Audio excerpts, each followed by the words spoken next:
Petualangan berlanjut, kali ini iring-iringan mobil menuju pantai selatan Blitar. Hijaunya landscape bentang alam wilayah Blitar Selatan memanjakan petualangan saya di Desa Sidomulyo kali ini. Hamparan sawah tebu dan padi mengisi panorama di sekitar Rawangembak. Sekarang saya dan masyarakat di sini lagi berada di Rawangembak Putra dan kita lagi cari biota air tawar yang sering ditemukan di sini. Apakah dia? Ikuti jejak saya, jejak petualang. Gampang-gampang susah untuk mencari biota buruan kali ini. Selain kondisi air yang agak keruh, keberadaannya di dasar air juga butuh kepekaan indera peraba. Teknik mencarinya itu namanya di sini tuh gogo, atau itu mencari di dalam air dengan menggunakan tangan. Jadi tangannya kita nih masuk ke dalam dan di dalamnya tuh baru mencari-cari. Itu lebih ke betul juga Mama. Kol atau keong mas merupakan moluska bercangkang yang melimpah jumlahnya saat musim hujan. Habitatnya di air yang tenang, seperti danau, sungai aliran irigasi, bahkan di persawahan padi yang masih tergenang air. Maka tidak heran jika dia dianggap musuh petani, karena sering memakan daun padi yang masih muda.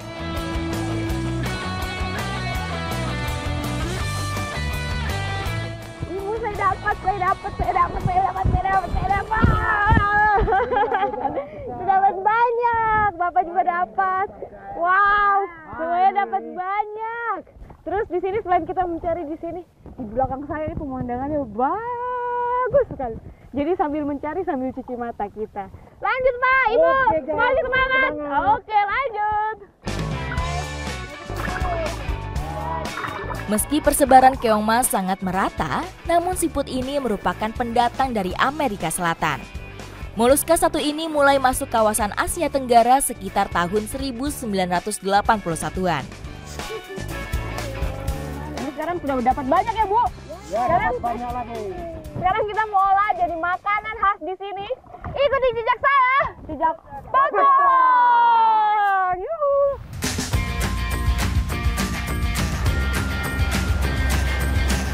Bertualang ke Blitar Selatan tak afdol rasanya jika tak mengunjungi salah satu hidden gem yang ada di sini.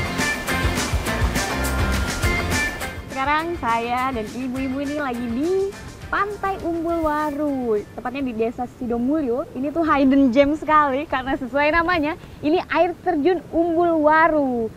Jadi ada pantainya dan juga ada air terjunnya. Sambil kita mengolah tangkapan tadi, keong mas, sekarang kita bisa menikmati pemandangan ini. Ikuti jejak saya, jejak petualang.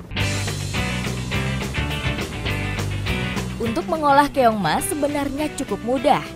Cukup direbus selama setengah jam saja, dagingnya sudah matang. Selain itu, cara perebusan juga mempermudah untuk mengeluarkan daging siput dari cangkangnya. Dagingnya seperti ini, tara. Ininya kayak kenyal-kenyal gitu.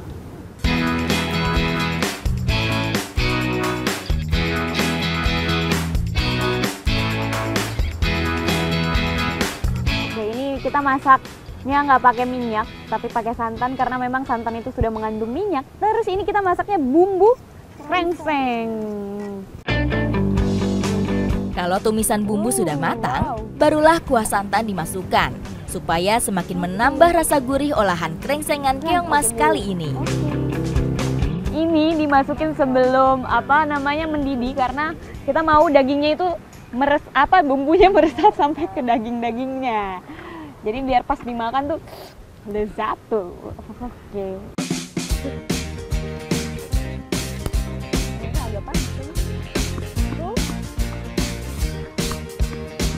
Oke, ini sudah mulai tercium aromanya lezat menggoda.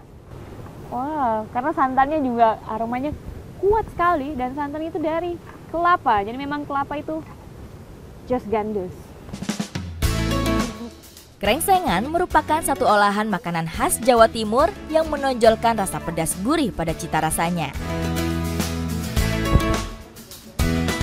Ini sudah siap, kita mau makan sekarang karena memang sudah lapar juga dari tadi kita cari. Iya, betul. Keong masnya, jadi selamat makan. Mari kita makan. Waduh, selamat makan. Saya mau cobain dulu nih. Mantap. Enak kan? Enak, rasanya gurih, pedas. Enak. Enak banget. Angelina. Terus ternyata kalau keong ini dia punya tekstur itu kenyal-kenyal gitu.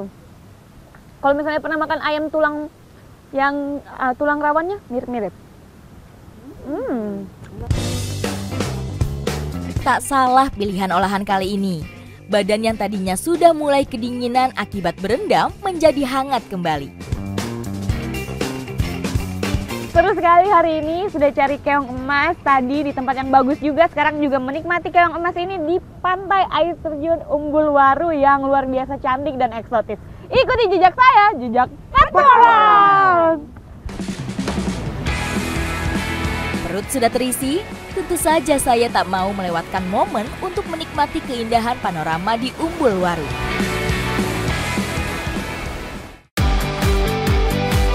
Dari kota Patria, petualangan bergeser ke utara yaitu menuju Kediri. Kabupaten Kediri memiliki potensi perikanan air tawar yang cukup menjanjikan. Salah satunya adalah ikan koi dari Desa Pranggang, Kecamatan Pelosok, Klaten. Namun, keberadaan kolam-kolam koi di sini kerap disatroni salah satu predator yang sering memangsa ikan-ikan koi di sini. Sekarang saya dan mas-mas di sini lagi patroli untuk mencari predator ikan koi. Ini nih udah dapat 2 biawaknya dan kita mau cari lagi. Ikuti jejak saya, jejak petualang. Ayo, ya mas.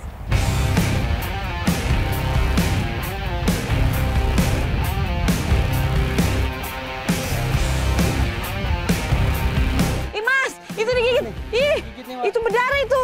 Iya nih udah keluar darah nih. Ih mas, keluarin. Aduh. Ini cara melepas gigitannya. Cara melepasnya gimana mas? Au, au, au. Masukin ke dalam air. Aduh, tapi Coba nanti ya. koi-koi ini nggak apa-apa. Ini kita pegang ekornya, Oh, jadi iya. nggak kita lepas. Coba ya, Mak ya. Boleh, boleh mas. Duh, ini udah Au, nyeri-nyeri. mas, ayo mas. Aduh mas, nggak apa-apa mas. Itu, Nih dia belum mau lepas. Biar mas, mas, mas, Ini dulu. mas. Serius mas? Dia belum mau lepas nih. Ih, makin digigit. Mas, mas, mas, mas, mas. Mas lepasin. Punya. Mas, tolong mas.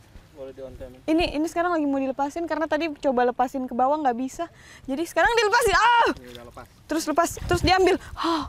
Nih bekas gigi. Berdarah. Tuh, tapi memang bahaya juga ya. Ternyata kalau ini dia dilepasin. Ih mas, itu kepalanya nggak dipegang. Nggak apa-apa kah? Au.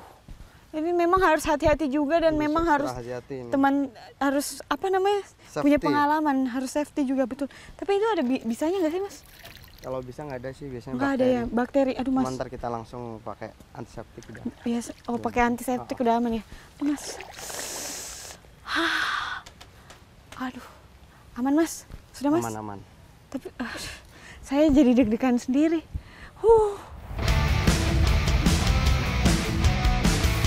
Biawak air atau Varanus salvator memang banyak tersebar di daerah tropis, seperti di Asia Tenggara dan Selatan. Karakter kolam koi yang memang harus dekat dengan aliran sungai membuat konflik antara petani koi dengan biawak tak bisa dihindari.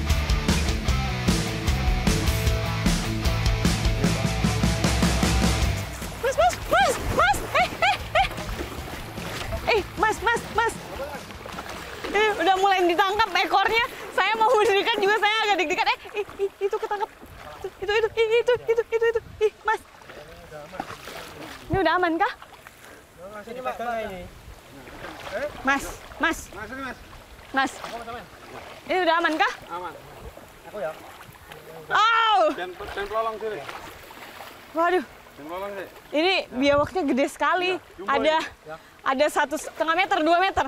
Kena nih. Sudah kena. Wah! Ini Pak, tengah. Udah kena. Jadi kalau ditangkap itu langsung dipegang kepalanya dan ekornya biar dia tidak kemana-mana.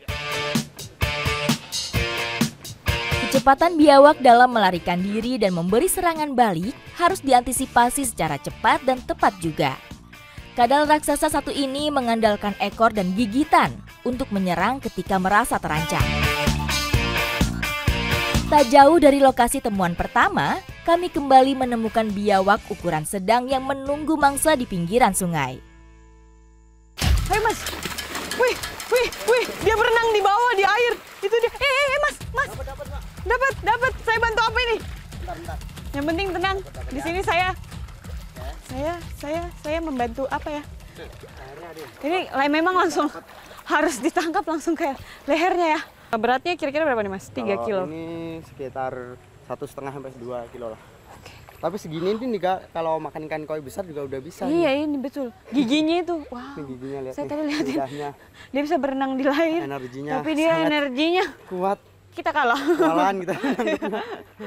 Aduh, oke deh. Ini saya dapat lagi yang selanjutnya. Meski menjadi predator bagi ikan-ikan koi di Desa Peranggang, namun keberadaan biawak di alam tetap memiliki peran sebagai pengendali lingkungan. Untuk menghindari konflik, hasil tangkapan kali ini harus diungsikan ke habitat yang jauh dari pemukiman. Jadi kita sudah mau rilis karena memang ini mereka berdua akan dipulangkan kembali ke habitatnya. Jadi hati-hati ya kalian berdua, jangan nakal-nakal. Oke, boleh dirilis. Berarti rilisnya kemana? Ke sana? Oke, kita rilis. Oke, boleh. Satu-satu kah dua-duanya? Langsung aja, boleh. Silakan. Ada peluang. Dadah. Ayo. Dadah. Dadah.